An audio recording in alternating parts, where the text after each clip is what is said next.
Baadhi ya wanaharakati katika gatuzi la Isiolo wamejitokeza na kutoa maoni yao kupitia taarifa iliyopeperushwa na runinga kimataifa ya BBC. Wanaharakati tuliozungumza nao wakishinikiza haki kuweza kupatikana kwa wale ambao waliuawa sawa na wale ambao waliojeruhiwa wakati wa maandamano. My name is Boniface, human rights defender and climate activist. Today, I want to react to the BBC documentary dubbed Blood Parliament, which takes us back in memory almost 1 year and some months back. On 25th June 2024, as everybody knows, there was that finance bill that was overwhelmingly rejected by Kenyans. And on that particular day, immediately when the bill was passed against the will of the people by the representative of the people in the August House, the reactions were immediate. The protesters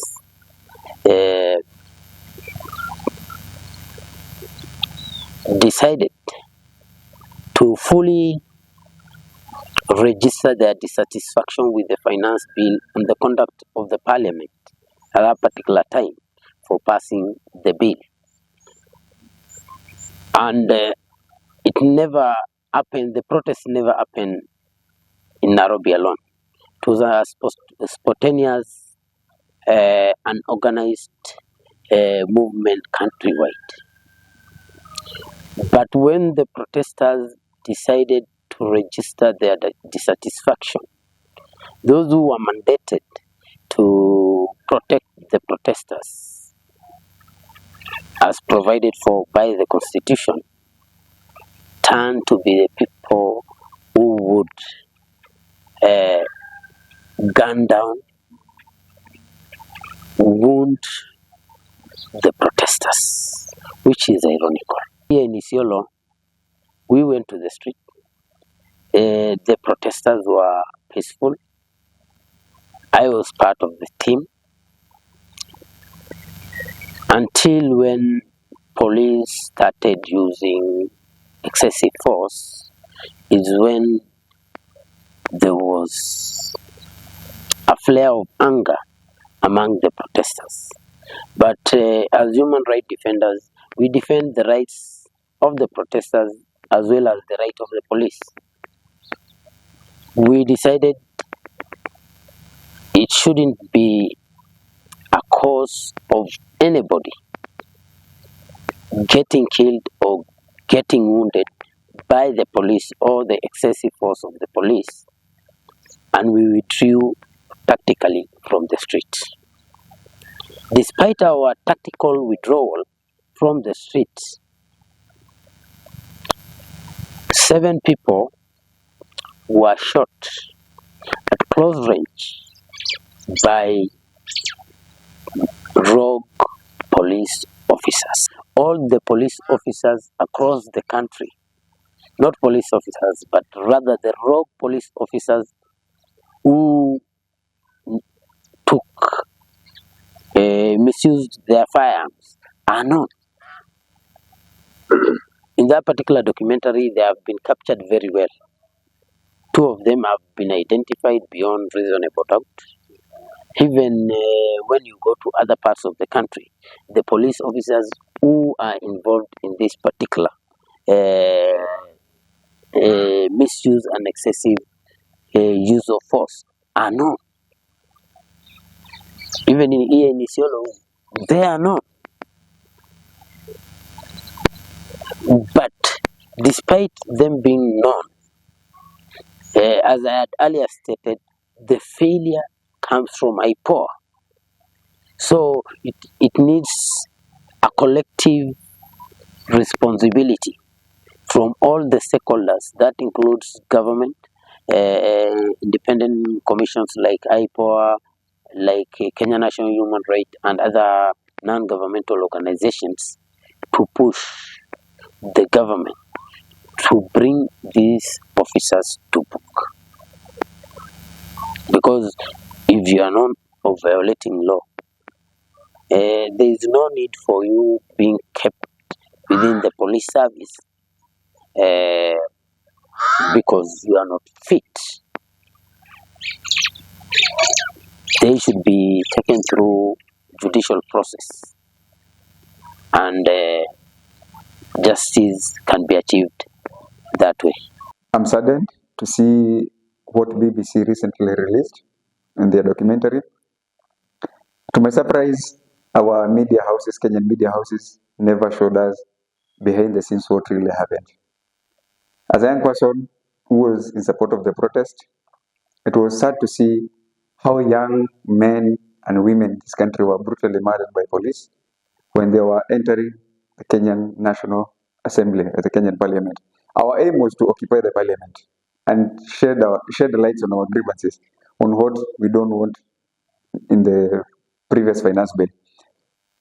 We are sad to see our security forces, especially the Kenya Defense Forces, which we respect so much, taking part in the killings. In the documentary, a Kenya Defense Forces officer was marked, and I clearly identified as the person who had the headshot in one of the protesters. As a country, we are sad. We are saddened by the events that happened last year. We hope the government will take action, and every person who took part in the killings will be brought to book. What we are demanding is for the government to fulfill its promise of compensating the victims, either deceased or those who were injured. At the same time, ensure that those rogue police officers within NPS are brought to book. And IPOA also should follow up on this particular matter, because the greatest failure, I believe, of ensuring that these rogue police officers are brought to a book, that mandate has failed from IPOA's point. IPOA has become just a busybody issuing press statement. Aidha, wameshinikiza wale ambao walihusika katika mauaji waweze kukamatwa na kuwajibishwa kwa mujibu wa sheria. Freedom of speech, and media and therefore the state have their own freedom, but this country we see them being curtailed or stopped. The airing of BBC Blood Parliament documentary was stopped by authorities. They are very powerful, but they can't stop the truth from being aired. Most of the youth got it online, most of the people got it online, and currently we have it on our phones. But media freedom in this country is being limited. We've seen some stations being closed down or being threatened to be closed down for even just speaking for the youth or speaking the right thing in this country. We've seen people being arrested for telling the truth.